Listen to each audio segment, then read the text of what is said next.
Hello नमस्कार विद्यार्थी मित्रों, आप सभी अपने आरो लर्निंग यूट्यूब चैनल में स्वागत है। આજના આ વિડિયોની આપણે ગુજરાત યુનિવર્સિટી દ્વારા જે 30 એપ્રિલ 2026 ના રોજ જે મેન્સની પરીક્ષા યોજવાની છે તેની અંદર એ જે ટેન્ડર અને ખરીદ પ્રક્રિયા રહી તો તેના નામનો એ ટોપિક આપવામાં આવ્યો હતો। તો આજનો આ જે વિડિયો રહ્યો તો તેની અંદર એ ટેન્ડર અને ખરીદ પ્રક્રિયાની એ મહત્વની જોગવાઈઓ અને તેની સાથે સાથે એ જે કોઈ પણ ગુજરાત સરકાર ખરીદી કરે તો તે માટે એ ગુજરાત સરકાર દ્વારા ગુજરાત રાજ્ય પ્રાપ્ત નીતિ 2024 તેને એ જાહેર કરવામાં આવી છે। તો તેને એ જોવાનો પ્રયત્ન કરીશું। તેની સાથે સાથે એ ટેન્ડરના પ્રકારો, પછી ઈ પ્રોક્યોરમેન્ટ શું છે અને ચુકવણી માટેના નિયમો કયા છે તે બધા એ જોવાનો પ્રયત્ન કરીશું। જે તમને આવનારી જે મેન્સ પરીક્ષા રહે જેની અંદર એ જુનિયર ક્લાર્ક, સિનિયર ક્લાર્ક અને સેક્શન ઓફિસર આ ત્રણેયના જે પણ ઉમેદવારો છે તેમને આ વિડીયો એ ખૂબ જ ઉપયોગી બનશે। માટે તમે આ વિડીયો તો તેને એ છેલ્લા સુધી જોવાના આગ્રહ રાખજો। અને આપણે એ વિડીયોની શરૂઆત કરી તો તે પહેલા એ મેન્સ માટે એ યુજીસી 2018 નો રેગ્યુલેશન એક્ટ તેનો વિડીયો એ મૂકી દીધો છે। યુનિવર્સિટી કોમન એક્ટ 2023 નો તેનો વિડીયો પણ એ આપણી જે યુટ્યુબ ચેનલ તો તેની અંદર એ મૂકી દેવામાં આવ્યો છે। અને તેની સાથે સાથે એ આરટીઆઈ એક્ટ 2005 જેની અંદર એ તેના મહત્વના પ્રકરણો,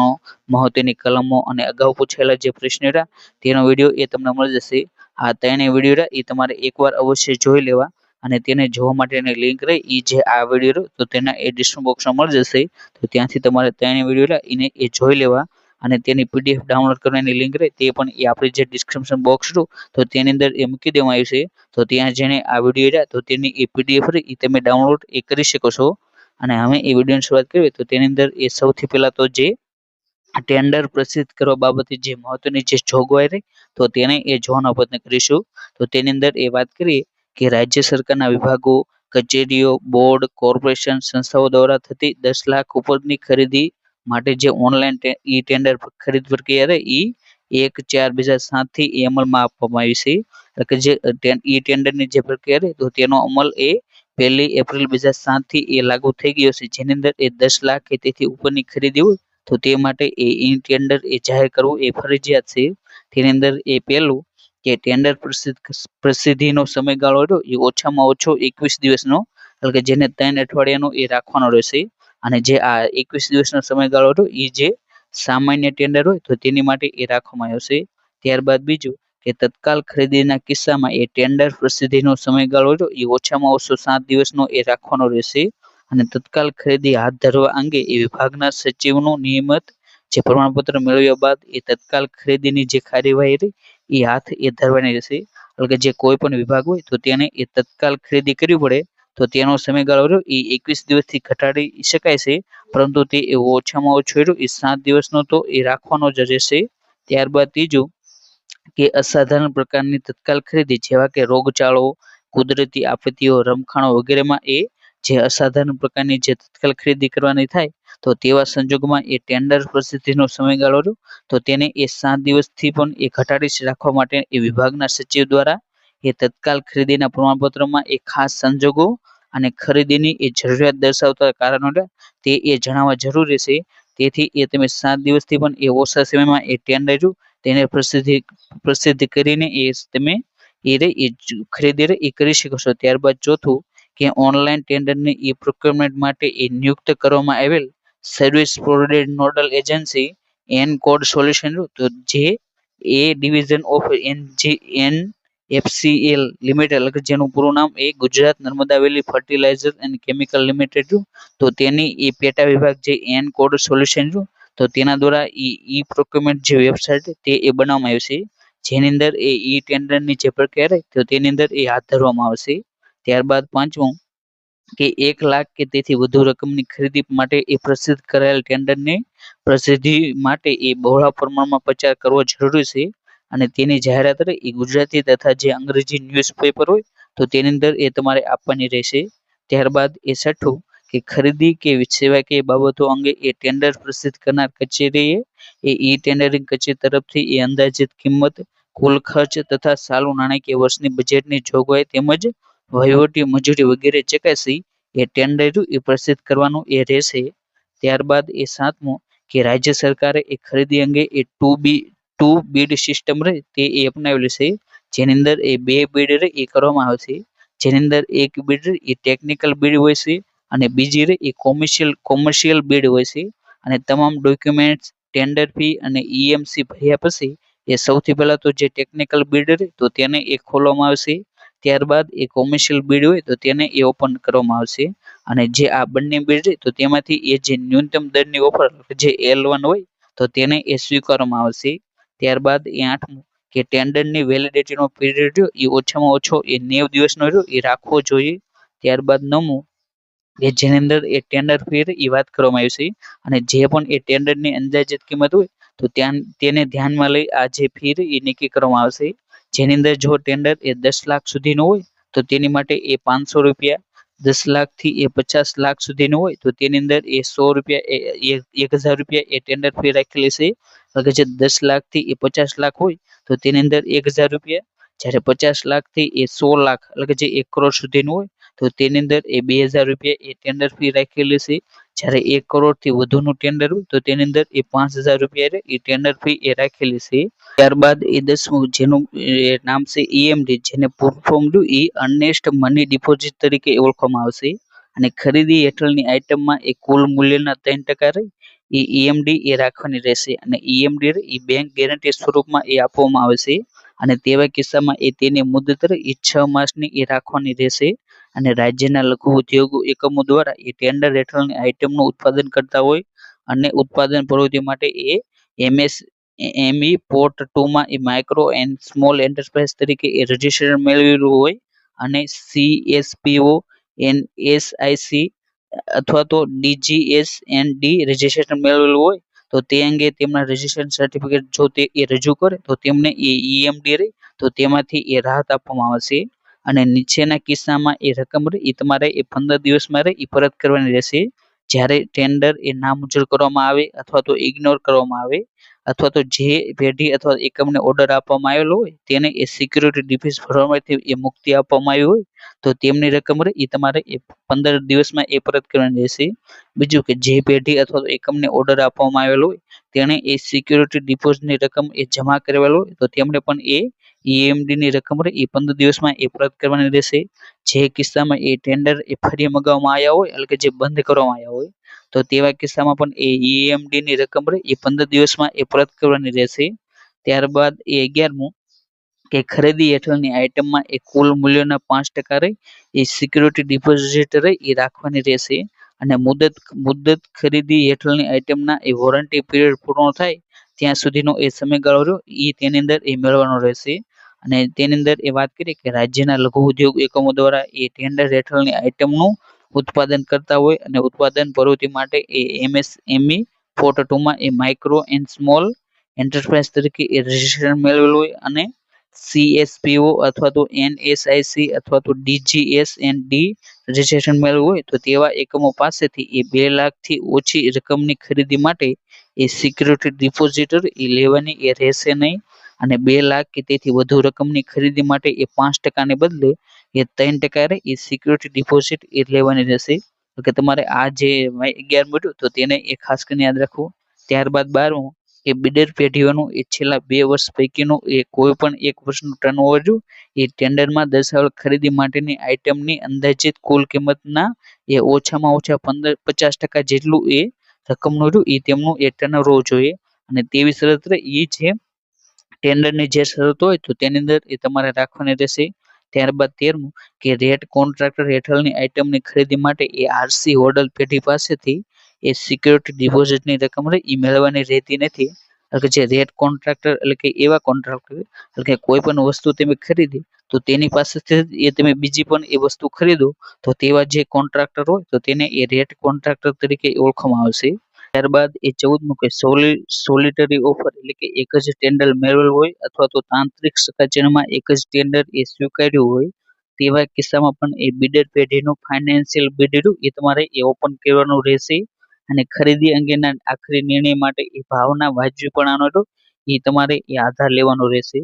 ત્યારબાદ એ 15મું કે રિપીટ ઓર્ડર એટલે ટેન્ડર પ્રક્રિયા અનુસર્યા સિવાય એ મૂળ ઓર્ડરની સામે એ બીજી બિડર પેઢી પાસેથી એ રિપીટ ઓર્ડર હેઠળ એ માલની ખરીદી થઈ શકે છે. જે બાબતે એ નીચેના નિયમો તો તેનું પાલન કરવું એ જરૂરી છે. તેની અંદર એ પહેલો કે ઓર્ડરના જથ્થા જેટલી ખરીદી માટે અથવા તો તેથી ઓછા જથ્થાની એ ખરીદી માટે એ તમે એ રિપીટ ઓર્ડર એ કરી શકો છો. બીજું કે મૂળ ઓર્ડરની તારીખથી એ 3 માસની સમય મર્યાદામાં એ બિલ્ડર પેઢી પાસેથી એ રિપીટ ઓર્ડર એ તમારે એ કરવાનો રહેશે. ત્યારબાદ ત્રીજું કે ખરીદ કરનાર કચેરી એ મૂળ ઓર્ડર હેઠળ જે માલની ખરીદી કરેલ હોય તે માલની પ્રવર્તમાન બજાર કિંમતમાં એ ઘટાડો થયેલ નથી તથા ટેકનોલોજી અપગ્રેડ થયેલ નથી તે બાબતનું પ્રમાણપત્ર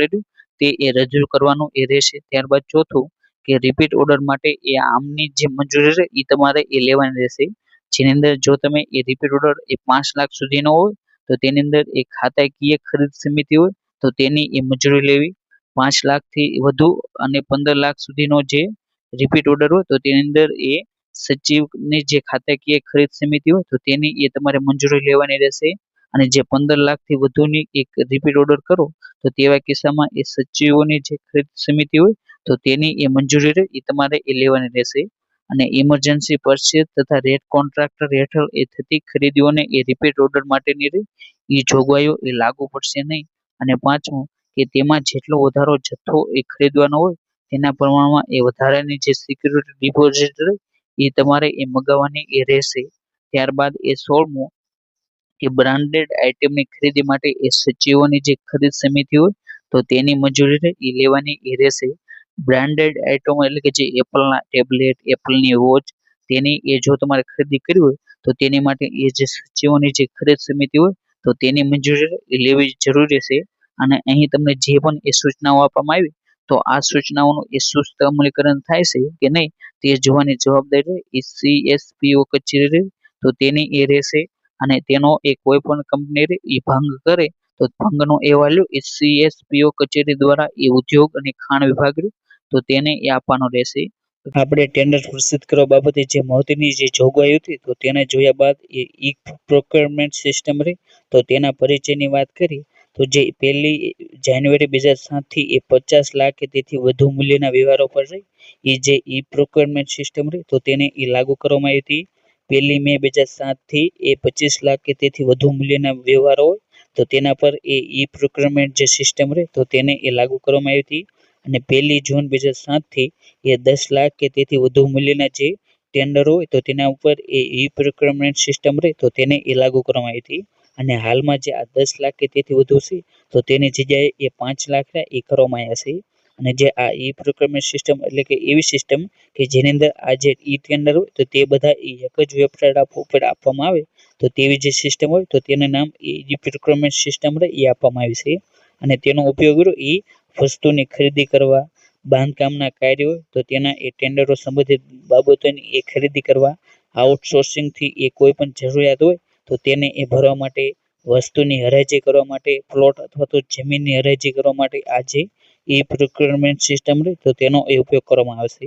અને આ સિસ્ટમનો એ યોગ્ય અમલીકરણ માટે એ સશક્ત સમિતિ એ બનાવવામાં આવી છે.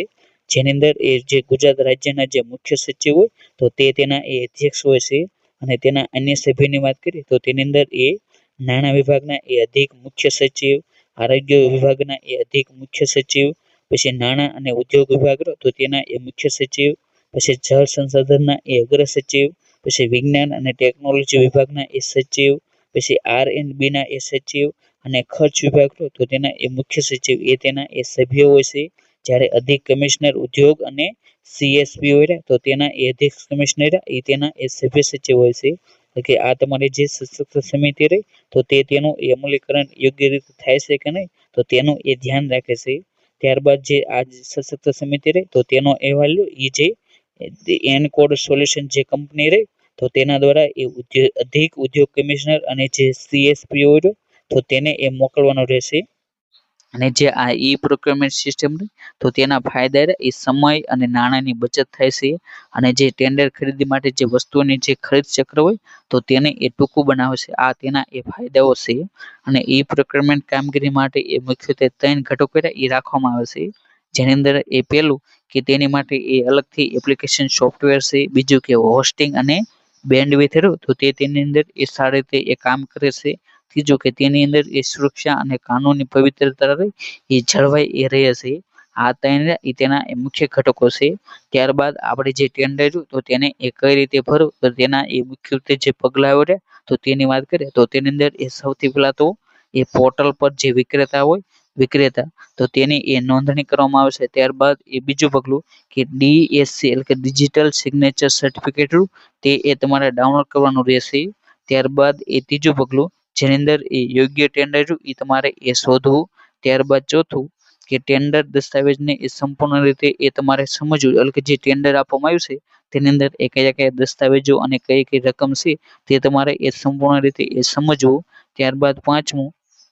કે બીડ દસ્તાવેજો તેને એ તૈયાર કરવા. ત્યાર પછી એ છઠ્ઠું કે બીડ અપલોડ કરવી અને સબમિટ કરવી તે તેનું એ છઠ્ઠું પગલું છે. ત્યારબાદ સાતમું કે બીડ ખોલવી અને તેનું મૂલ્યાંકન કરવું. અને ત્યારબાદ આઠમું કે કરાર આપો કે તમે બીડ ખોલવી એટલે કે તમે બીડની અંદર એ તમે કઈ રીતે એ વસ્તુ ખરીદી છે તેનો એક કરાર આપવો. ત્યારબાદ નવમું કે જે બીડ જે ટેન્ડર તો તેની અંદર તમે જે બીડ જીતા છો તો તેની અંદર જે પણ એ ખરીદી માટે વસ્તુ છે તો તેનો અમલ અને તેને પાલન કરવું તે એ નવમું પગલું છે. આ રીતે જે 9 પગલાં રહે તો તે એ ટેન્ડર બાબતે એ મહત્વના છે જે તમારે યાદ રાખવા. અને ત્યારબાદ આપણે જે આ ટેન્ડરની રહે તો તેની એ પ્રસિદ્ધિ બાબતે તેને એ કઈ રીતે ભરવું તેની એ મહત્વની માહિતી રહે એ જોવાનો પ્રયત્ન કર્યો. ત્યારબાદ જે ખરીદ પ્રક્રિયા રહે તો તેની વાત કરી તો ગુજરાતની અંદર એ ખરીદ પ્રક્રિયા માટે એક ગુજરાત રાજ્ય પ્રાપ્ત નીતિ 2024 તો તે એ અપનાવવામાં આવી છે. અને જે આ ગુજરાત રાજ્ય પ્રાપ્ત નીતિ 2024 તો તે એ ઉદ્યોગ અને ખાણ વિભાગ તો તેના દ્વારા એ જાહેર કરવામાં આવી હતી. અને આ નીતિ આવી 2024 થી તો તેના દ્વારા એ ગુજરાત પ્રાપ્ત નીતિ 2016 હોય તો તેને એ રદ કરવામાં આવી છે. અને જે આ ગુજરાત રાજ્ય પ્રાપ્ત નીતિ રહી એ કેન્દ્ર સરકારની ભારત સરકારની એ જાહેર પ્રાપ્ત આદેશ 2017 તો તેના અનુરૂપ એ રહી ગુજરાત રાજ્ય પ્રાપ્ત નીતિ 2024 તો તેને એ બનાવવામાં આવી છે. જેની અંદર એ પહેલું પ્રકરણ એ વ્યાખ્યા છે જેની અંદર એ સ્થાનિક સામગ્રી એટલે કે ભારતમાં ઉમેરેલ મૂલ્યની રકમ વસ્તુના કુલ મૂલ્યના ટકામાં જે ખરીદવામાં આવનાર વસ્તુનું કુલ મૂલ્ય ચોખ્ખા સ્થાનિક પરોક્ષ કરને બાદ કરતા હશે જે વસ્તુમાં એ આયાતી સામગ્રીનું મૂલ્ય એ બધી કસ્ટમ ડ્યુટી સહિત એ બાદ કરીને કુલ મૂલ્યના પ્રમાણમાં એ ટકામાં હશે તેને એ સ્થાનિક સામગ્રી એ કહેવામાં આવે છે. તેની અંદર એ વર્ગ 1 માટે એ સ્થાનિક સામગ્રી જેની અંદર એ વાત કરી કે જે સપ્લાયર એ ભારતમાં ઉત્પાદન અથવા તો સેવા પ્રવૃત્તિ કરે છે અને લઘુત્તમ એ 50% સાધન સ્થાનિક સામગ્રી તો તેનો માપદંડ એ પૂર્ણ કરે તો તેને એ વર્ગ 1 ની એ સ્થાનિક સામગ્રી એ ગણવામાં આવશે. ત્યારબાદ એ વર્ગ 2 ની એ વર્ગ 2 માટે એ સ્થાનિક સામગ્રી જે સપ્લાયર એ ભારતમાં ઉત્પાદન અથવા તો સેવા પ્રવૃત્તિ કરે છે અને લઘુત્તમ 20% એ સ્થાનિક સામગ્રીના માપદંડને એ પૂર્ણ કરે તો તેને એ વર્ગ 2 એ ગણવામાં આવશે. કે તમારે આ વર્ગ 1 ના એ કેટલા ટકા એ સ્થાનિક સામગ્રી છે વર્ગ 2 માં એ કેટલા ટકા સ્થાનિક સામગ્રી છે તે ટકા એ તમારે ખાસ કરીને યાદ રાખવા. ત્યારબાદનું કે ક્લાસ 1 ગુજરાતમાં MSE એટલે કે માલના ઉત્પાદક અથવા તો સેવાઓના એ પ્રદાતા જે ગુજરાતમાં સ્થિત છે અને MED અધિનિયમ 2006 મુજબ એ સૂક્ષ્મ અથવા તો નાના ઉદ્યોગ તરીકે એ નોંધાયેલ છે જેમાં એ DPIIT દ્વારા એ માન્યતા પ્રાપ્ત સ્ટાર્ટઅપ્સ અને MSE તરીકે એ ઉદ્યોગ નોંધણી અને CSPO અથવા તો NSIC નોંધણી અને ઉપરોક્ત અધિનિયમ હેઠળ એ અનુગામી સુધારાનો સમાવેશ થાય છે જેમના માલ અને સેવાઓ એ ગુજરાતમાં તેમના ઉત્પાદન અથવા તો સેવા પ્રવૃત્તિઓ દ્વારા એ ખરીદી માટે ઓફર કરવામાં આવે છે તેમને એ વર્ગ 1 માટે એ સ્થાનિક સામગ્રીની શરત એ પૂર્ણ કરવાની રહેશે કે જે 50% રહ્યું એ સ્થાનિક સામગ્રી હોય અને જે ગુજરાતમાં રહેતા હોય તેવા એકમોને એ ક્લાસ 1 ગુજરાત MSE એ કહેવામાં આવશે. પછી ક્લાસ 1 લોકલ સપ્લાયર એટલે કે જે ક્લાસ 1 ગુજરાત MSE સિવાયના એ ભારતમાંથી માલનો સપ્લાયર અથવા તો સેવાનો જે પ્રદાતા હોય જેનો માલ અથવા તો સેવાઓ ખરીદી માટે એ ઓફર કરવામાં આવશે તે ક્લાસ 1 માટે એ સ્થાનિક સામગ્રીની શરતને એ પૂર્ણ કરવાની રહેશે જેની અંદર એ ઓછામાં ઓછી 50% સામગ્રી એ સ્થાનિક સામગ્રી એ રાખવાની રહેશે તો તેને એ ક્લાસ 1 લોકલ સપ્લાયર કહેવામાં આવશે. કે આ બંને વ્યાખ્યા તો તેની અંદર જે લોકલ આવે તો તે એ ભારતમાંથી ગુજરાત સિવાયનો હોય તો તેને એ લોકલ કહેવામાં આવશે અને જે ગુજરાતના હોય તો તે એ મુખ્યત્વે એ ગુજરાતમાંથી જ એ ઉત્પાદન અથવા તો જે સેવા એ આપતા હોવા જોઈએ. ત્યારબાદ ક્લાસ 2 ગુજરાત MSE એટલે કે માલના ઉત્પાદક અથવા તો સેવા પ્રદાતા જે ગુજરાતમાં સ્થિત છે અને MED અધિનિયમ 2006 મુજબ એ સૂક્ષ્મ અથવા તો નાના ઉદ્યોગો તરીકે એ નોંધાયેલ છે જેમાં એ DPIIT દ્વારા એ માન્યતા પ્રાપ્ત ઉદ્યોગ નોંધણી અને એમએસસી તરીકે સીએસપીઓ એનએસઆઈસી નોંધણી ધરાવતા સ્ટાર્ટઅપનો સમાવેશ થાય છે, જેનો માલ અથવા તો ગુજરાતમાં તેના ઉત્પાદન અથવા તો સેવા પ્રવૃત્તિઓ દ્વારા એ ખરીદી માટે એ ઓફર કરવામાં આવતી સેવાઓ એ વર્ગ 2 માં એ સ્થાનિક સામગ્રીની જે શરત એ પૂર્ણ કરેલી હોય છે, એટલે કે જે 20%, અને જે ક્લાસ 1 ની જે હોય તો તેની અંદર એ 50% છે. ત્યારબાદ એ ક્લાસ 2 લોકલ સપ્લાય એટલે કે ગુજરાત એટલે કે ક્લાસ 2 ગુજરાત એમએસસી સિવાયના એ ભારત સપ્લાયર અથવા તો સેવા પ્રદાતા જેમની ખરીદી માટે એ ઓફર કરેલ માલ અથવા સેવાઓ ક્લાસ 2 માટે એ સ્થાનિક સામગ્રીની શરત તો તેને પૂર્ણ કરે છે, તો તેમને એ ક્લાસ 2 લોકલ સપ્લાયર એ કહેવામાં આવશે, જેની અંદર એ ઓછામાં ઓછી 20% એ સ્થાનિક સામગ્રી તો તેનો એ ઉપયોગ થવો જરૂરી છે. ત્યારબાદની શરત કે જેની અંદર એ બિન સ્થાનિક સપ્લાયર એટલે કે માલનો સપ્લાયર અથવા તો સેવાનો પ્રદાતા જેની ખરીદી માટે ઓફર કરાયેલ માલ અથવા તો સેવામાં એ આ ઠરાવ હેઠળ એ વર્ગ 2 સપ્લાયર માટે એ સ્થાનિક સામગ્રી માટે જે નિર્ધારિત કરતા ઓછી સ્થાનિક સામગ્રી હોય તો તેને એ બિન સ્થાનિક સપ્લાયર એ કહેવામાં આવશે, એટલે તેની અંદર જે 20% થી પણ એ ઓછી એ સ્થાનિક સામગ્રી હોય તો તેને એ બિન સ્થાનિક સપ્લાયર એ કહેવામાં આવશે. ત્યાર પછીની વ્યાખ્યા કે ગ્લોબલ ટેન્ડર ઇન્ક્વાયરી એટલે કે જ્યાં વસ્તુની ખરીદીનું એ અંદાજિત મૂલ્ય એ 200 કરોડથી વધુ હોય તો ત્યાં એ જે પણ એકમ હોય તો તેની એ ગ્લોબલ ટેન્ડર ઇન્ક્વાયરી એ કરવી એ જરૂરી છે. ત્યાર પછીની વ્યાખ્યા L1 એટલે કે જે ટેન્ડર વિનંતી મુજબ એ મૂલ્યાંકન પ્રક્રિયામાં જેની કિંમત બોલી નક્કી કરવામાં આવી હોય તેવા તમામ ટેન્ડરોમાં એ સૌથી ઓછી કિંમત હોય તો તેને એ L1 તરીકે ઓળખવામાં આવશે. ત્યાર પછીની વ્યાખ્યા કે ખરીદી પસંદગીનો માર્જિન એટલે કે ખરીદી પસંદગી માર્જિન L1 બિડર દ્વારા એ ટાંકવામાં આવેલ ભાવ કરતા એ 20% એ મહત્તમ એ હોવો જોઈએ. ત્યાર પછીની વ્યાખ્યા ટેન્ડર ચકાસણી સમિતિ કે ખરીદનાર સંસ્થાની આંતરિક ટેકનિકલ સમિતિ જે ટેકનિકલ સ્પષ્ટીકરણોને એ અંતિમ સ્વરૂપ હોય એ આપવાનું એ રહેશે. ત્યાર પછીની વ્યાખ્યા કે પ્રોક્યુરિંગ એન્ટિટી એટલે કે રાજ્ય સરકારનો વિભાગ અથવા તો વિભાગના વડા જેને એ એચઓડી અથવા તો સોસાયટી એક્ટ હેઠળ નોંધાયેલ તેના બોર્ડ નિગમો સોસાયટીઓ અથવા ગુજરાત સરકાર દ્વારા નિયંત્રિત સ્વાયત્ત સંસ્થાના ગૌણ કાર્યાલય અને તેમાં સરકારી કંપનીઓ હોય તો તેનો એ સમાવેશ થાય છે, તેમના દ્વારા એ પ્રોક્યુરિંગ એન્ટિટી એ આપવાનું એ રહેશે. ત્યાર પછીની એ બીજું પ્રકરણ જેની અંદર એ મેક ઇન ઇન્ડિયા તો તેની અંદર એ વિવિધ પ્રકારની ખરીદી માટે એ પાત્રતા માપદંડો એ આપવામાં આવે છે, જેની અંદર એ કે માલ અને સેવાઓની ખરીદીમાં એ આ ઠરાવ હેઠળ એ વ્યાખ્યાયિત કરવામાં આવેલ ક્લાસ 1 ગુજરાત એમએસસી, ક્લાસ 2 સ્થાનિક supplier, class 2 Gujarat MSC, class 2 સ્થાનિક સપ્લાયર છે બીડ અથવા તો ટેન્ડર માર્યું એ ભાગ લેવા પાત્ર એ રહેશે. બીજું કે જો ખરીદ કરતા entity class 1 Gujarat MSC, class 1 સ્થાનિક supplier, class 2 Gujarat MSC, class 2 સ્થાનિક સપ્લાયર તરફથી એ બીડ અથવા તો ટેન્ડરને અંતિમ સ્વરૂપ આપવા માટેના એ બે ટ્રાયલમાં એ કોઈ પણ યોગ્ય ઓફરો એ મેળવવામાં નિષ્ફળ જાય તો આવા ટેન્ડરના કિસ્સામાં એ ખરીદ કરતા એન્ટિટી સંબંધિત એક ખરીદ સમિતિની મંજૂરીથી એ ઓપન બીડ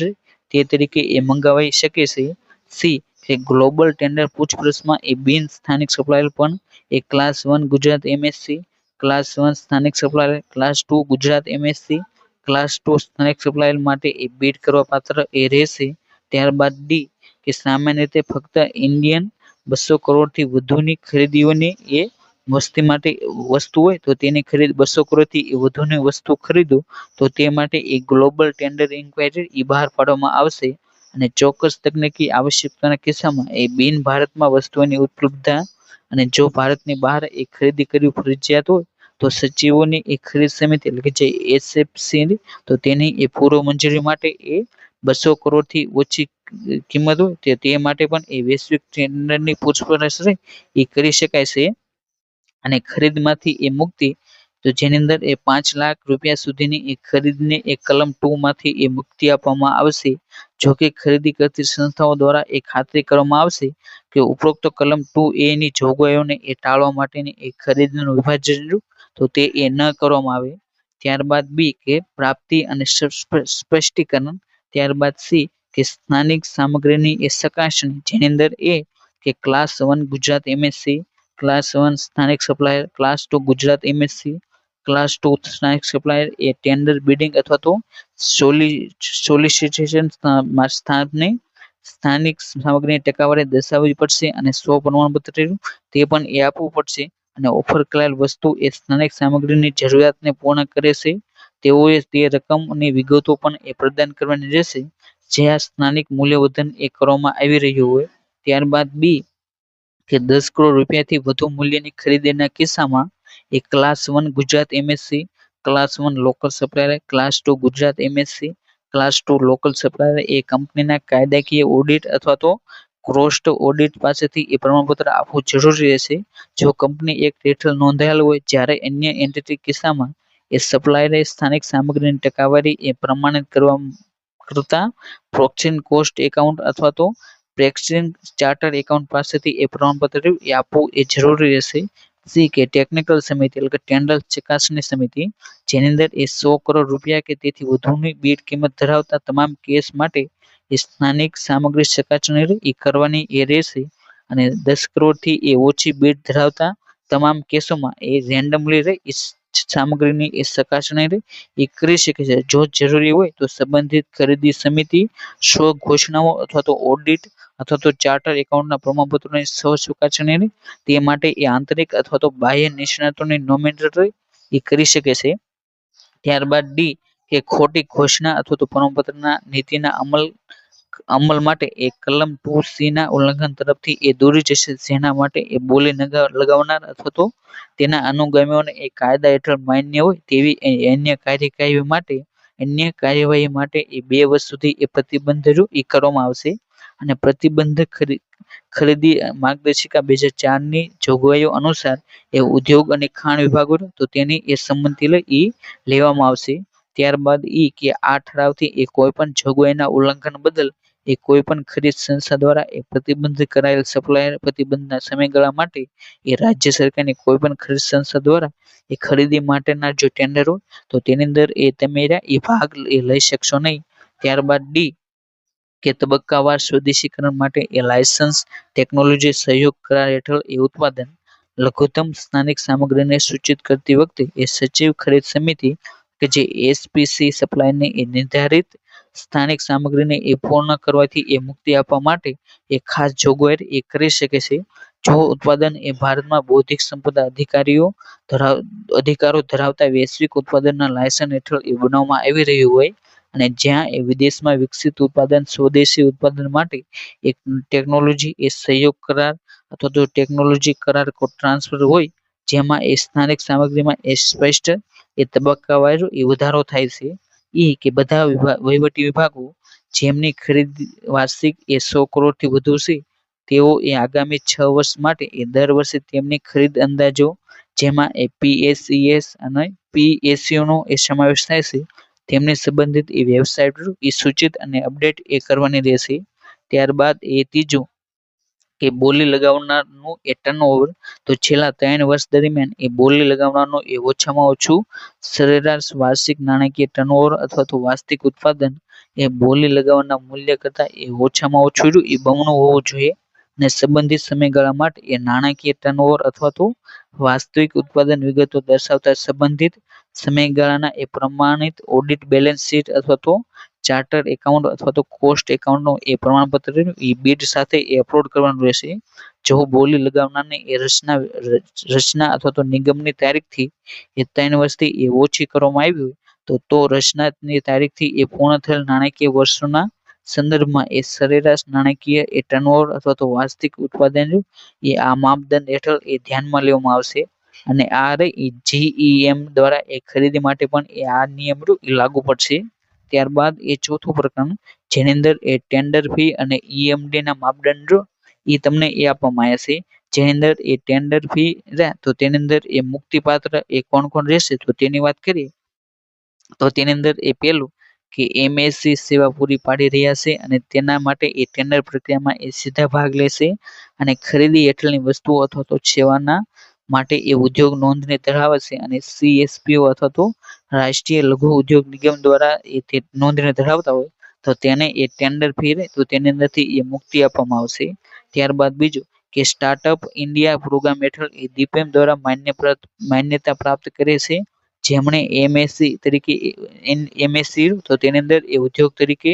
અને સીએસપીઓ અને એનએસઆઈસી તો તેની અંદર એ નોંધણી મેળવી હોય તો તેમને એ ટેન્ડર ફી અને જે ઈએમડી રકમ રહે તો તેની અંદર એ મુક્તિ આપવામાં આવશે. ત્રીજું કે ગુજરાત ખાદી ગ્રામ્ય ઉદ્યોગ બોર્ડ અથવા તો ખાદી અને ગ્રામ ઉદ્યોગ બોર્ડ જેને ટૂંકમાં એ KVIC અથવા તો કુટીર ઉદ્યોગ કમિશનર તરફથી એ નોંધણીપત્ર મેળવ્યું હોય તો તેમને પણ એ મુક્તિ આપવામાં આવશે. ચોથું કે કેન્દ્ર રાજ્ય સરકારના બોર્ડ અથવા નિગમો પીએસયુ એ તેમની પોતાની જે ઉત્પાદિત વસ્તુઓ તો તે માટે એ ટેન્ડર બહાર પાડે તો તેમને પણ એ મુક્તિ આપવામાં આવશે. પાંચમું કે માન્ય સંસ્થાઓ જેમ કે અંધ, મૂંગા અને બહેરા, અપંગ, માનસિક રીતે સક્ષમ વ્યક્તિઓ માટેની જે સંસ્થાઓ હોય ગુજરાત લાઇવલીહુડ પ્રમોશન કંપની દ્વારા એ માન્યતા પ્રાપ્ત મહિલા સ્વસહાય જૂથ જેઓ કે એ ઉત્પાદન અને સેવાઓ એ પૂરી પાડી રહ્યા છે તેમના માટે એ ટેન્ડર પ્રક્રિયામાં સીધો ભાગ લે તો તેમને પણ એ ટેન્ડર ફી અને ઈએમડીની રકમ રહે તો તેમાંથી એ મુક્તિ આપવામાં આવશે. ત્યારબાદ છઠ્ઠું કે જીઈએમ દ્વારા એ વિક્રેતા મૂલ્યાંકન એજન્સીઓ દ્વારા એ પ્રાથમિક ઉત્પાદન અને પ્રાથમિક સેવા માટે એ વિક્રેતાનું મૂલ્યાંકન પ્રક્રિયા દ્વારા એ તેમના ઓળખપત્રની એ ચકાસણી કરાવી હોય તો તેમને પણ એ મુક્તિ આપવામાં આવશે. સાતમું કે જીઈએમ માર્ગદર્શિકા અનુસાર એ ઓઈએમ અને સેવાઓ પ્રદાતાઓ જે સીધી અથવા તો પોતાની રીતે એ સેવાઓ પ્રદાન કરે છે અને જેમનું વાર્ષિક ટર્નઓવર એ 500 કરોડ કે તેથી વધુ હોય તો તેમને પણ એ ટેન્ડર ફી અને જે ઈએમડી તો તેમાંથી એ મુક્તિ આપવામાં આવશે. આઠમું કે જીઈએમ માર્ગદર્શિકાને ધ્યાનમાં રાખીને એ પ્રાથમિક ઉત્પાદન શ્રેણી માટે એ બીઆઈએસ લાયસન્સ ધરાવતા વિક્રેતાઓ અથવા તો સેવા પ્રદાતાઓ જેમના ઓળખપત્રો એ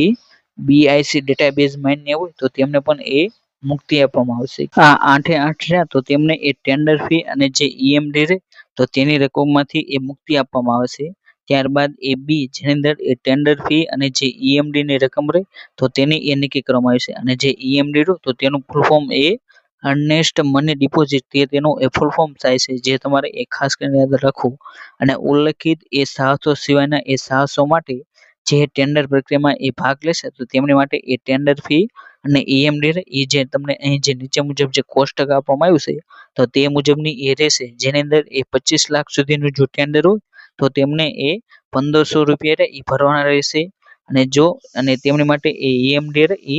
જે ટેન્ડરનું જે કુલ મૂલ્ય હોય તો તેના 3% એ ઈએમડી એ ભરવાની રહેશે અને જે 25 લાખથી એ 50 લાખ સુધીનું એ ટેન્ડર હોય તો તેમને એ 2500 રૂપિયા એ ટેન્ડર ફી અને 3% એ ઈએમડીની રકમ એ ભરવાની રહેશે. ત્યારબાદ એ 50 લાખથી એ 1 કરોડ સુધીનું એટલે કે જે 50 લાખથી એ 1 કરોડ સુધીનું જો ટેન્ડર હોય તો તેમણે એ 5000 રૂપિયા એ ટેન્ડર ફી અને જે ટેન્ડરનું જે કુલ મૂલ્ય હોય તો તેના એ 3% ઈએમડીની એ રકમ ભરવાની રહેશે અને જો ટેન્ડર એ 1 કરોડથી એ વધુનું હોય તો તેમણે એ 15000 રૂપિયા એ ટેન્ડર ફી એ ભરવાની રહેશે અને ટેન્ડરના કુલ મૂલ્યના એ 3% ઈએમડી એ ભરવાની રહેશે એટલે કે જે અમને અહીં જે પણ એ રકમ આપવામાં આવી તો તેની અંદર એ ઈએમડી એ 3% જ એ રહેશે અને આ 3% ઈએમડી એ જીઈએમ એટલે કે ગવર્મેન્ટ ઈ માર્કેટેડ પ્લેસ તો ત્યાંથી પણ એ ખરીદી કરો તો તે પણ એ 3% એ તમારે એ લાગુ પડશે અને તમામ અસફળ બોલી લગાવનારોની એ ઈએમડી રકમ રહે એ 7 કાર્યકારી દિવસમાં એ મુક્ત કરવામાં આવશે અને ઈએમડી એ બેંક ખાતામાં રહે એ જમા કરવામાં આવશે નહીં અને ઈએમડી એ ફક્ત નાણાં વિભાગ ગુજરાત સરકાર દ્વારા એ મંજૂર કરાયેલા જે બેંકોમાંથી એ ડિમાન્ડ ડ્રાફ્ટ પે ઓર્ડર અને બેંક ગેરંટીના સ્વરૂપમાં એ હોવી જોઈએ તે રીતે એ જે ઈએમડીની રકમ રહે એ લેવામાં આવશે. ત્યારબાદ એ પાંચમો પ્રકરણ જેની અંદર એ સિક્યુરિટી ડિપોઝિટ રહે તો તેની સંબંધિત એ વાત કરવામાં આવી છે જેની અંદર એ ટેન્ડર પ્રક્રિયામાં L1 બિડર કે જે સૌથી ઓછી બોલી લગાવનાર હોય તો તેની પાસેથી એ સિક્યુરિટી ડિપોઝિટ એ લેવામાં આવશે તો તેની અંદર એ આપણે વાત કરીએ તો જેની અંદર એ આગળ જે આપણે વાત કરી ટેન્ડર ફી અને જે ઈએમડી માંથી એ જે પણ બંનેમાં એ મુક્તિ આપવામાં આવી છે તો તેમની અંદર એ જો ટેન્ડર એ 5 લાખ સુધીનું હોય તો તેમને એ સિક્યોરિટી ડિપોઝિટમાંથી એ મુક્તિ આપવામાં આવી છે અને જો ટેન્ડર એ 5 લાખથી એ વધુનું હોય તો તેમને એ જે પણ એ ટેન્ડરની કિંમત હોય તો તેના એ 3% સિક્યોરિટી ડિપોઝિટ એ ભરવાની રહેશે પરંતુ તે ટેન્ડર એ 5 લાખથી એ વધુની કિંમતનું એ હોવું જોઈએ અને જે આ જે મુક્તિ આપવામાં આવી તો તેના સિવાયના એ કોઈ પણ જે સાહસો હોય તો તેમને એ 5 લાખ સુધીની રકમ હોય ટેન્ડરની તો તેમને એ 5% જે સિક્યોરિટી ડિપોઝિટ એ ભરવાની રહેશે, અને જે 5 લાખથી એ વધુનું હોય તો પણ એ તેમને એ 5% જે વેલ્યુ હોય તેટલી કિંમતની એ ટેન્ડરની એ સિક્યોરિટી ડિપોઝિટ એ ભરવાની રહેશે, અને જે આ સિક્યોરિટી ડિપોઝિટ એ ટેન્ડરનું જે કુલ મૂલ્ય હોય તો તેના ઉપર એ લાગુ પડે છે. ત્યારબાદ એ છઠ્ઠું કે ખરીદી પસંદગી અને કિંમત મેચિંગ માટેની એ પ્રક્રિયા એ તમને એ છઠ્ઠું પ્રકરણ રહ્યું તો તેની અંદર એ આપવામાં આવ્યું છે. ત્યારબાદ એ સાતમું પ્રકરણ જેની અંદર એ સૂક્ષ્મ અને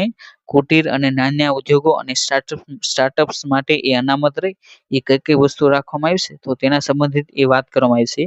ભારત સરકાર દ્વારા એ public procurement policy for micro and small enterprise order 2012માં એ સૂચિત કરાયેલ અને સમયાંતરે સુધારેલ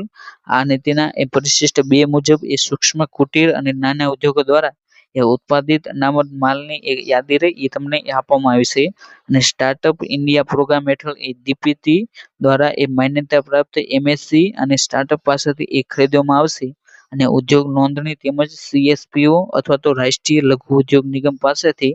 એ એમએસસી તરીકેનો એ જો તમે નોંધણી કરાવી હોય તો વધુમાં એ ડીપીટી દ્વારા એ માન્યતા પ્રાપ્ત અને રાજ્ય સરકાર દ્વારા એ ભંડોળ પૂરું પાડવામાં આવેલ સ્ટાર્ટઅપ સહિત એ ગુજરાતમાં સ્થિત અને નોંધાયેલ એમએસસી ને એ 20% ખરીદીને એ મંજૂરી એ પૂરી પાડવામાં આવશે, અને ખરીદી કરતી સંસ્થાઓ એ માલ અને સેવાની વાર્ષિક ખરીદીના એ ઓછામાં ઓછા 25% હિસ્સો એ સૂક્ષ્મ અને નાના ઉદ્યોગો એટલે જે એમએસસી તો તેમની પાસેથી એ મેળવવાનો એ પ્રયાસ એ કરવો જોઈએ, અને વાર્ષિક ખરીદીના એ 25% લક્ષ્યાંકમાંથી એ 4%નો એ પેટા લક્ષ્યાંક એ એસસી અથવા તો જે એસટી જે ઉદ્યોગ સાહસિકોના જે માલિકો હોય તો તેમની પાસેથી એ એમએસસી જેવા હોય તો તેમની પાસેથી એ ખરીદી શકશે, અને 25% મૂલ્યાંકનમાંથી એ 3% હિસ્સો એ મહિલા ઉદ્યોગ સાહસિકોની જે માલિકોનો જે સૂક્ષ્મ અને નાના ઉદ્યોગો હોય તો તેમની પાસેથી એ ખરીદવાનો રહેશે, અને તો ખરીદનાર સંસ્થાએ એ ઉપરોક્ત અનામત યાદી હેઠળની એ વસ્તુઓમાંથી જો ખરીદીની મુક્તિ મેળવી હોય તો તે માટે એ જે સસ્યોની જે ખરીદ સમિતિ હોય તો તેની એ પૂર્વ મંજૂરી એ લેવી એ જરૂરી છે, અને જે આ જે પરિશિષ્ટ 2 તો તેની અંદર એ જે આ ગુજરાત પ્રાપ્ત નીતિ 2024 તો તેના અંતર્ગત એ 358 વસ્તુઓ એ સૂક્ષ્મ કુટીર અને નાના ઉદ્યોગો અને જે સ્ટાર્ટઅપ છે તો તેમની માટે એ 358 વસ્તુઓ એ અનામત રાખવામાં આવી છે, માટે તમારે આ જે આંકડો તો તેને પણ એ ખાસ કરીને યાદ રાખવું. ત્યારબાદ એ 8 કે ટેન્ડર વિના એ ખરીદી કરો તો તેની અંદર એ કે ટેન્ડર વિના એ ખરીદી માટે એ સંસ્થાઓની શ્રેણીઓ અને નાણાકીય પ્રતિબંધો એ તમને અહીં આપવામાં આવે છે, જેની અંદર એ પેટા શ્રેણી જેની અંદર એ સરકારી સંસ્થા જેની અંદર એ જેલ આ સંસ્થા દ્વારા એ ઉત્પાદિત થતી વસ્તુઓ જે બોલી અથવા તો ટેન્ડર મગાવ્યા વિના એ 15 લાખ સુધીનું એ વાર્ષિક મૂલ્ય દીઠ એ નાણાકીય ટોચ મર્યાદામાં એ ખરીદી કરી શકો છો. જો કે આ ટોચ મર્યાદાની એ વધુની એ ખરીદી માટે એ ખરીદનાર સંસ્થાએ એ જે સસ્યોની જે ખરીદ સમિતિ તો તેની એ પૂર્વ મંજૂરી લેવી પડશે. ત્યારબાદ એ બી શ્રેણી જેની અંદર એ સરકારી માલિકીની સંસ્થાઓ જાહેર ક્ષેત્રના એકમો જેને એ પીએસયુ તરીકે ઓળખવામાં આવે છે તો તેની અંદર એ ગુજરાત રાજ્ય વન વિકાસ લિમિટેડ જેને એ વનલી ઉદ્યોગ, બીજું કે ગુજરાત રાજ્ય હાથશાળ અને હસ્તકલા વિકાસ નિગમ લિમિટેડ ગુજરી, ત્રીજું કે ગુજરાત નર્મદા ખીણ ખાતરો અને રાસાયણિક માત્ર લીમડાના ઉત્પાદન માટે આ સંસ્થાઓ પાસેથી એ સંસ્થાઓ અથવા તો પીએસયુ દ્વારા ઉત્પાદિત થતી વસ્તુઓ જ એ બોલી અથવા તો ટેન્ડર આમંત્રિત કર્યા વિના એ 15 લાખ સુધીની એ વાર્ષિક કુલ વસ્તુઓ એ તમે નાણાકીય મર્યાદામાં એ ખરીદી કરી શકો છો. ત્યારબાદ એ શ્રી શ્રેણી કે સરકાર દ્વારા માન્ય સંસ્થાઓ જેની અંદર એ ગુજરાત ખાદી અને ગ્રામ ઉદ્યોગ બોર્ડ, ખાદી અને ગ્રામ ઉદ્યોગ આયોગ જેને કેવિક તરીકે ઓળખવામાં દ્વારા એ માન્ય અને ઉદ્યોગ અને ખાણ વિભાગ દ્વારા એ નીચે જણાવેલ વસ્તુઓ માટે એ માન્ય સંસ્થાઓ જેની અંદર એ સુતરાઉ કાપડ, પોલી ખાદી એટલે કે જે પોલી વસ્ત્ર, ઊનના કાપડ, લાકડા, સ્ટીલ, ફર્નિચર, તેલ ઘાણી, ઘરે બનાવેલી પ્રજાતિઓ, બેકરી વગેરે વસ્તુઓ જેની અંદર એ હાથથી બનેલા કાગળો,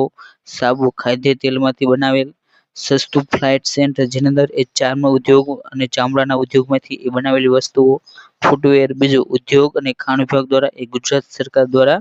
માન્ય દિવ્યાંગજન વિવિધ સહાયિત વ્યક્તિઓ માટેનું એ સંગઠન હોય તેના દ્વારા એ કોઈ પણ વસ્તુ હોય. પછી ત્રીજું ગુજરાત આજીવિકા પ્રમોશન કંપની દ્વારા એ માન્ય મહિલા સ્વસહાય જૂથો દ્વારા આ સંસ્થાઓ દ્વારા એ ઉત્પાદિત થતી વસ્તુઓ જ એ બોલી અથવા તો ટેન્ડર આમંત્રિત કર્યા વિના એ 5 લાખ સુધીની એ વસ્તુઓ એ નાણાકીય મર્યાદામાં એ કોઈ પણ જે એકમ રહ્યું એ ખરીદી શકે છે. ડી શ્રેણી જેની અંદર એ સ્ટાર્ટઅપ ઇન્ડિયા પ્રોગ્રામ હેઠળ એ દીપન દ્વારા એ માન્યતા પ્રાપ્ત સ્ટાર્ટઅપ્સ અને ઉદ્યોગ નોંધણી પ્રમાણપત્ર તેમજ એમએસસી તરીકે એ સીએસપીઓ અથવા તો રાષ્ટ્રીય લઘુ ઉદ્યોગ નિગમ સાથે એ નોંધણી ધરાવતા સ્ટાર્ટઅપ યોગ્ય સ્ટાર્ટઅપ પાસેથી એ ખરીદી કરી શકાય તેવા માલ અને સેવાઓની વિગતવાર માર્ગદર્શિકા અને સૂચિત સ્ટાર્ટઅપ સેલ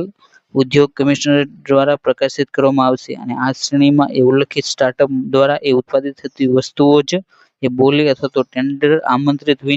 કર્યા વિના એ 15 લાખ રૂપિયા સુધીની એ નાણાકીય ટોચ મર્યાદામાં રહ્યું એ કોઈ પણ એકમ એ ખરીદી એ કરી શકે છે.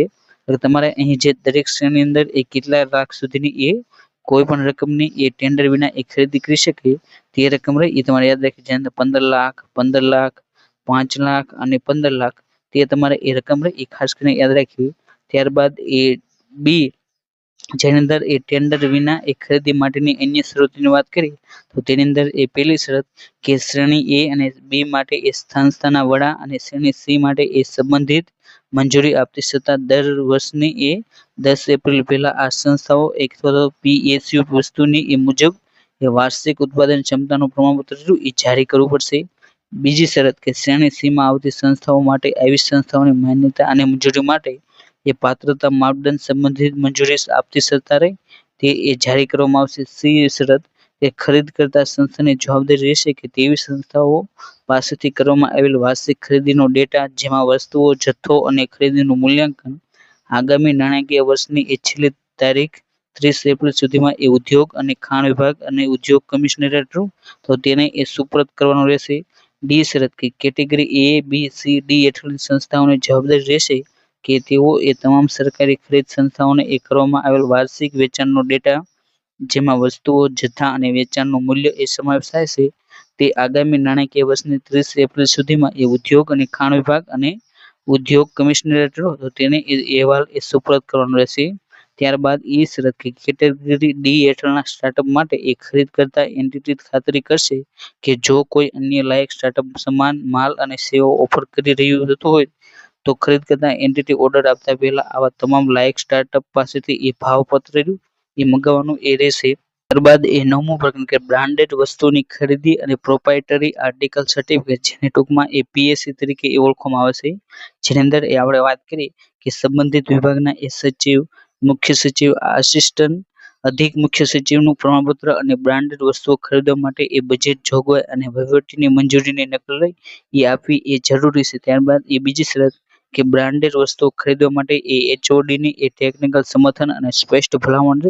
એ હોવી એ જોઈએ. ત્યારબાદ સી એ ખરીદવા માટેની બ્રાન્ડેડ વસ્તુ માટે એ બ્રોશર કેટલોગ સહિત સાહિત્યનું એ કિંમતનું સમર્થન એ આપવું એ જરૂરી છે. ત્યારબાદ એ 10મું પ્રકરણ કે સ્ટાર્ટઅપ્સ પાસેથી એ ખરીદી કરવાની હોય તો તે એ કઈ રીતે કરવી તેની અંદર એ શરત કે સ્ટાર્ટઅપ ઇન્ડિયા પ્રોગ્રામ હેઠળ એ દીપપટે દ્વારા એ માન્યતા પ્રાપ્ત સ્ટાર્ટઅપ્સ અને ઉદ્યોગ નોંધણી પ્રમાણપત્ર તેમજ સીએસપીઓ અથવા તો રાષ્ટ્રીય લઘુ ઉદ્યોગ નિગમ સાથે એ એમએસસી તરીકે એ નોંધણી ધરાવતા હોવા જોઈએ તેવા સ્ટાર્ટઅપ પાસેથી એ ખરીદી કરી શકે છે. ઉપરોક્ત માન્યતા અને નોંધણી ધરાવતા સ્ટાર્ટઅપને એ લઘુત્તમ પૂર્વ અનુભવ અને લઘુત્તમ ટર્નઓવર આવશ્યકતાઓના એ માપદંડોમાંથી એ મુક્તિ આપવામાં આવશે જે અન્યથા તેમને એ પ્રાપ્તિ પ્રક્રિયામાં એ ભાગ લેવા માટે એ અયોગ્ય બનાવશે. આ કલમ હેઠળ એ મુક્તિનો દાવો કરતા સ્ટાર્ટઅપની કુલ વાર્ષિક ઉત્પાદન ક્ષમતા એ બીડ જથ્થાના ઓછામાં ઓછા એ બમણી હોવી જોઈએ. કોઈપણ ઉત્પાદનના પૂર્ણ વિક્રેતા વેપારી સ્ટાર્ટઅપ તરીકે એ લાભ મેળવવા માટે એ લાયક રહેશે નહીં. સ્ટાર્ટઅપની સીએસપીઓની નોંધણી એ 15 કાર્યકારી દિવસમાં એ આપવી એ જરૂરી હશે. ત્યારબાદ એ બી કે ફરિયાદ નિવારણ પદ્ધતિ જેની અંદર એ સ્ટાર્ટઅપ પાસેથી એ ખરીદી સંબંધિત કોઈ પણ ફરિયાદ માટે એ સંબંધિત જનરલ મેનેજર જિલ્લા ઉદ્યોગ કેન્દ્ર ડીઆઈસી નોડલ અધિકારીઓ તે એ રહેશે અને વાજબી સમયગાળામાં એ ફરિયાદનો જવાબ એ આપશે અને નીતિ સંબંધિત બાબતોમાં એ જીએમ ડીઆઈસી એટલે કે જે નોડલ અધિકારી વાજબી સમયગાળામાં એ તેમના અહેવાલ અને ભલામણ સાથે આવી ફરિયાદ એ સીએસપીઓ તો તેને એ મોકલવાની રહેશે અને સીએસપીઓ એ વાજબી સમયગાળામાં એ ઉદ્યોગ કમિશનરની મંજૂરીથી એ ચિંતાની એ તપાસ કરશે અને તેનું એ નિરાકરણ લાવશે. ત્યારબાદ એ 11મું પ્રકરણ કે અમુક દેશોના બોલી લગાવનારો પાસેથી એ જાહેર ખરીદી પર એ પ્રતિબંધ ભારત સરકારના નાણાં મંત્રાલય દ્વારા એ સમયાંતરે સુધારા કરેલ મુજબ તેવા એ જે પણ એ કંપનીઓ છે તો તેમની પાસેથી એ જાહેર ખરીદી એ કરવામાં આવશે નહીં. ત્યારબાદ એ 12મું કે રેટ કોન્ટ્રાક્ટર રાજ્ય સરકારે એ બધી વસ્તુઓ માટે એ GEM પોર્ટલ દ્વારા એ ખરીદી કરવી રહી એ ફરજિયાત છે, જે એક ગતિશીલ પ્લેટફોર્મ છે. જો કે દર કરાર ફક્ત એવી વસ્તુ માટે જ એ કરી શકાય જેની વર્ષ દરમિયાન એ જરૂર પડી શકે, પરંતુ અગાઉની એ સંપૂર્ણપણે આગાહી કરી શકાતી નથી, જેની અંદર એ માધ્યમોનું પ્રમાણ એક જ સમયે એ નક્કી કરી શકાતું નથી. ઉદાહરણ તરીકે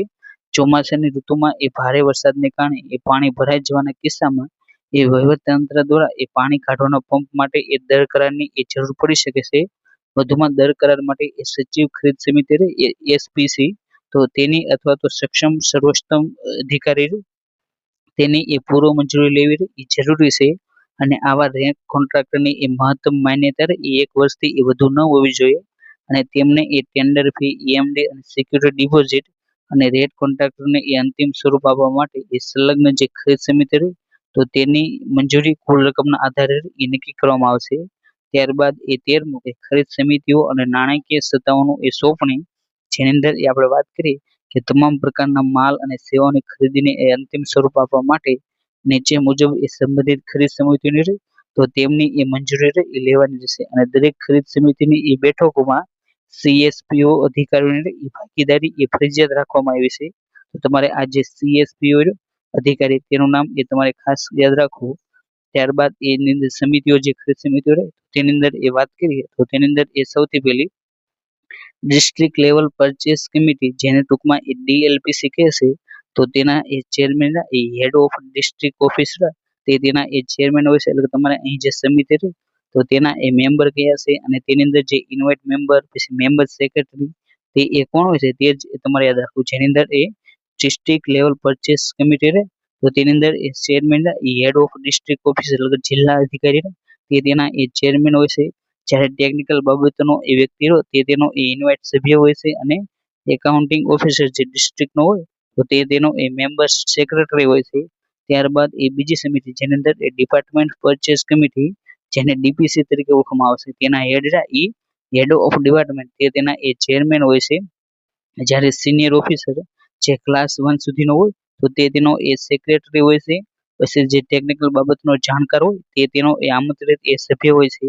ત્યારબાદ એ સી સમિતિ જેની અંદર એ departmental purchase committee for administrative department તો તેની અંદર એ senior additional secretary, joint secretary, deputy secretary of commanded administrative department તો તે તેનો એ ચેરમેન હોય છે. જ્યારે અહીં તેનો જે મેમ્બર સેક્રેટરી એટલે કે જે સભ્ય સચિવ એ સિનિયર ઓફિસર જે ક્લાસ 1 સુધીનો હોય તો તે તેનો એ સભ્ય સચિવ હોય છે અને ટેકનિકલ બાબતોનો જાણકાર તે તેનો એ આમંત્રિત સભ્ય હોય છે. ત્યારબાદ ડી જેની અંદર એ સેક્રેટરીયલ ડિપાર્ટમેન્ટ પરચેસ કમિટી, જેને SDPC તરીકે ઓળખવામાં આવશે, તેની અંદર એ તેના additional chief secretary, principal secretary, secretary of command control department તે તેના એ ચેરમેન હોય છે. જ્યારે એડિશનલ સેક્રેટરી,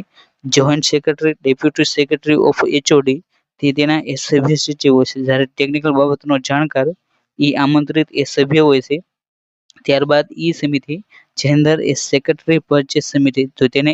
SPC તરીકે ઓળખવામાં આવશે, જેની અંદર એ additional chief secretary, principal secretary, secretary industrial and mines department તો તે તેના એ ચેરમેન હોય છે તેમાંથી કોઈ પણ એક. અને તેની અંદર એ સભ્ય સચિવ તરીકે એ એડિશનલ ઇન્ડસ્ટ્રીઝ કમિશનર જેને CSPO ઓફ ઇન્ડસ્ટ્રીયલ કમિશનર તો તે તેના સભ્ય સચિવ હોય છે. જ્યારે ટેકનિકલ બાબતોનો જાણકાર તે તેનો એ આમંત્રિત એ સભ્ય હોય છે. એટલે કે અહીં જે પણ એ સમિતિ આપવામાં આવી તો તેની અંદર એ જુદી જુદી એ નોંધ આપવામાં આવી છે. જેની અંદર એ પહેલી નોંધ કે આ સમિતિઓ એ સરકારી વિભાગો અને HOD ની ખરીદી સાથે એ સંબંધિત છે. બીજી નોંધ કે ખરીદીને એ અંતિમ સ્વરૂપ આપવા માટે અથવા તો મંજૂરી આપવા માટે એ બોર્ડ, નિગમો, સમાજ, સ્થાનિક સંસ્થાઓ, સ્વાયત્ત સંસ્થાઓ તેમના સંબંધિત એ સક્ષમ અધિકારીની એ મંજૂરી લેશે. જો આવી સમિતિઓની એ રચના ન કરવામાં આવે તો બોર્ડ, નિગમો, સમાજ, સ્થાનિક સંસ્થાઓ, સ્વાયત્ત સંસ્થાઓના એ નાણાકીય સત્તાઓનો સોંપવા માટે એ ખરીદ સમિતિઓ રહે તો તેની એ રચના કરવામાં આવશે. ત્યારબાદ એ ત્રીજી નોંધ જેની અંદર એ માનવ શક્તિ એટલે કે ફક્ત એ પટ્ટાવાળા અને ડ્રાઈવર અને હાઉસકીપિંગ સેવાની ખરીદી માટે એ ઉપરોક્ત સમિતિને બદલે એ નીચે જણાવેલ જે સત્તાધિકારીઓ રહ્યા તો તેમની એ મંજૂરી લેવી જરૂરી છે. એટલે કે જો કોઈ પણ વિભાગ હોય તો તેની અંદર એ પટ્ટાવાળા ડ્રાઈવરો અથવા તો હાઉસકીપિંગ એટલે જે સાફ સફાઈ માટે એ કોઈ પણ વ્યક્તિને એ જો કરાર કરવો હોય તો તે માટે એ તમને અહીં જે આપવામાં આવ્યા તો તેની મંજૂરી એ લેવાની જરૂર છે. જેની અંદર એ વિભાગના વડા રહ્યા તો તેની મંજૂરી એ જ્યારે લેવાની જ્યારે એ ટેન્ડર એ 75 લાખ રૂપિયા સુધીનું એ હોય. ત્યારબાદ બીજું કે મુખ્ય સચિવ અને સંબંધિત વિભાગના એ સચિવ મંજૂરી જ્યારે લેવાની જ્યારે તે ટેન્ડર એ 75 લાખ રૂપિયાથી એ વધુ હોય તો તમને અહીં અધિક મુખ્ય સચિવ અને સંબંધિત સચિવ હોય તો તેની એ મંજૂરી લેવાની. એટલે કે તમારે આ બંને રહ્યા તો તે એ ખાસ કરીને યાદ રાખવા. ત્યાર પછીની એ વ્યાખ્યા કે એસપીસી ટેન્ડર જારી કરતા પહેલા એ તેના કારણો નોંધીને એ વર્ગ 1 અને વર્ગ 2 માં તે એ સેવાની સ્થાનિક સામગ્રીમાં એ વધારો અથવા તો ઘટાડો કરવાનું એ વિચારી શકે છે. ત્યારબાદ કે 200 કરોડ રૂપિયાથી એ ઓછી કિંમતની બીડ માટે એ global tender inquiry secretary purchase committee એટલે કે જે એસપીસીની મંજૂરી વિના એ જારી કરવામાં આવશે નહીં. ત્યારબાદ એફ નામની નોંધ કે એસપીસી કોઈ પણ ચોક્કસ વસ્તુ અથવા તો સપ્લાય કરતી સંસ્થાઓને આ ઠરાવ અથવા તો ઠરાવના કોઈ પણ ભાગમાં એ સંચાલનમાં એ મુક્તિ આપી શકે છે. આપણે અહીં જે નોંધ જોઈએ તો તે એ વિભાગની અંદર જે વિવિધ જે સમિતિઓ રહે ખરીદ સમિતિઓ તો તેના સંબંધિત છે. એટલે કે જે એ વિભાગ રહ્યો તો તેની અંદર એ વિવિધ ખરીદીઓની માટેની એ સમિતિ રહી એ આપવામાં આવી છે. જ્યારે બી વિભાગ રહ્યો તો તેની અંદર એ વિવિધ ખરીદ સમિતિઓની એ નાણાકીય સત્તાઓ પ્રતિ વસ્તુ એ નીચે મુજબ એ રહેશે. જેની અંદર એ સામાન્ય ખરીદી હોય તો તેની અંદર એ 25,000 થી લઈને એ 10 લાખ સુધીની જે વસ્તુ હોય તો તેની અંદર એ ડીએલપીસી સમિતિ રહે તો તેની એ મંજૂરી લેવાની. અને જો તે વસ્તુ એ 2 કરોડ સુધીની હોય તો તેની અંદર એ ડીપીસી અથવા તો ડીપીસીએડી રહે તો તેની એ મંજૂરી લેવાની. અને 2 કરોડથી લઈને એ 10 કરોડ સુધીની જો વસ્તુ હોય તો તેની અંદર એ એસડીપીસી તો તેની એ મંજૂરી લેવાની. અને જો 10 કરોડથી એ વધુ હોય તો એસપીસી એટલે કે જે મુખ્ય સચિવોની જે ખરીદ સમિતિ હોય તો તેની એ મંજૂરી લેવાની રહેશે. પછી જે સોલિટરી ઓફિસર એટલે કે જે એકાંત એટલે કે જે કોઈ પણ તો તે એક જ કંપની પાસેથી એ ખરીદી કરવાની હોય તો તેની અંદર એ નોટ પરમિટેબલ એટલે કે જે ડીએલપીસી તો તેની એ મંજૂરી એ અમાન્ય રાખવામાં આવી છે. અને જો 20 લાખ સુધીની જો ખરીદી કરવાની હોય કોઈ એક કંપની પાસેથી તો તેની માટે એ ડીપીસી અથવા તો ડીપીસીએડી તો તેની એ મંજૂરી લેવાની. અને 20 લાખથી વધુ અને 5 કરોડ સુધીની જો ખરીદી કરવાની હોય તો તેની માટે એ એસડીપીસી તો તેની એ મંજૂરી લેવાની રહેશે. અને જો 5 કરોડથી એ વધુની ખરીદી કરવાની હોય તો તે માટે એ એસપીસી સમિતિ રહે તો તેની એ મંજૂરી લેવાની જશે. ત્યારબાદ આપણે વાત કરીએ કે જો કોઈ પણ ટેન્ડર બહાર પાડ્યો અને તેની અંદર એ તમારે રિપીટ ઓર્ડર તે ટેન્ડરનો આપવો હોય તો જે ડીએલપીસી તો તેને તેની સત્તા એ આપવામાં આવી નથી. જ્યારે જે ટેન્ડર હોય તો તેની એ 25% વસ્તુ ખરીદી હોય તો તે માટે એ ડીપીસી તો તેની એ મંજૂરી જરૂર છે. 25% વસ્તુ ખરીદવા માટે એ એસડીપીસી તો તેની પણ એ મંજૂરી જરૂર છે. અને જે 25% ઓર્ડર તો તે ખરીદી કરવા માટે એ જે એસપીસી તો તેની એ જરૂરી છે મંજૂરી. અને ત્યાર પછીની એ વાત કરીએ તો તેની અંદર એ ઇમરજન્સી પરચેસ એટલે કે જે તત્કાલ કોઈ પણ વસ્તુની એ ખરીદી કરવી હોય તો તે માટે એ ડીએલપીસી તો તે સમિતિને એ મંજૂરી આપવામાં આવી નથી. અને જો 20 લાખ સુધીની એ તમારે વસ્તુ ખરીદવી હોય ઇમરજન્સીમાં તો જે ડીપીસી અથવા તો ડીપીસીએડી તો તેની એ મંજૂરી જરૂરી છે. અને 20 લાખથી વધુ અને 1 કરોડ સુધીની જો વસ્તુ ખરીદવી હોય તો તે માટે એ એસડીપીસી તો તેની એ મંજૂરી જરૂરી છે. અને જો 1 કરોડથી એ વધુની વસ્તુ ખરીદવી હોય તો તે માટે એ એસપીસી તો તે સમિતિની એ મંજૂરી જરૂરી છે. ત્યારબાદ જો ટેન્ડર દ્વારા એ કોઈ પણ એ બ્રાન્ડેડ વસ્તુની એ ખરીદી કરવી હોય તો તે માટે એ ડીએલપીસી તો તેને એ મંજૂરી નથી. પછી ડીપીસી તો તેને પણ એ પ્રતિબંધ કરવામાં તેની પણ એ મંજૂરી નહીં ગણાય. અને તે માટે જો 10 લાખ સુધીની એ વસ્તુ હોય તો તે માટે એ એસડીપીસી તો તેની એ સમિતિની એ મંજૂરી લેવી પડશે. અને જો તે વસ્તુ એ 10 લાખથી એ વધુ હોય તો તે માટે એ એસપીસી તો તે સમિતિની એ મંજૂરી લેવી જરૂરી છે. એટલે કે અહીં તમને જે ચાર્ટ આપવામાં આવ્યો છે તો તે ચાર્ટ એ તમારે એ ખાસ કરીને યાદ રાખવું. ત્યારબાદ આ જે ચાર્ટ તો તેની અંદર જે અહીં તમને આપવામાં આવ્યું જેની અંદર એ solitary offer repeat order emergency order તો તેની માટે એ વિવિધ શરતો આપવામાં આવી છે. જેની અંદર એ સૌથી પહેલા તો એકાંત ઓફર એટલે કે જે સોલિટરી ઓફર છે તો તેની અંદર વાત કરી કે એકાંત ઓફર એટલે કે એક જ સપ્લાય તરફથી એ નાણાકીય બોલી અથવા તો એક જ ટેન્ડર ટેકનિકલ ચકાસણીમાં એ લાયક ઠરેલો હોય તો તેને એ એકાંત ઓફર એટલે કે જે સોલિટરી ઓફર એ ગણવામાં આવશે. ત્યારબાદ બી એટલે કે જે પુનરાવર્તિત ઓર્ડર એટલે કે જે રિપીટ ઓર્ડર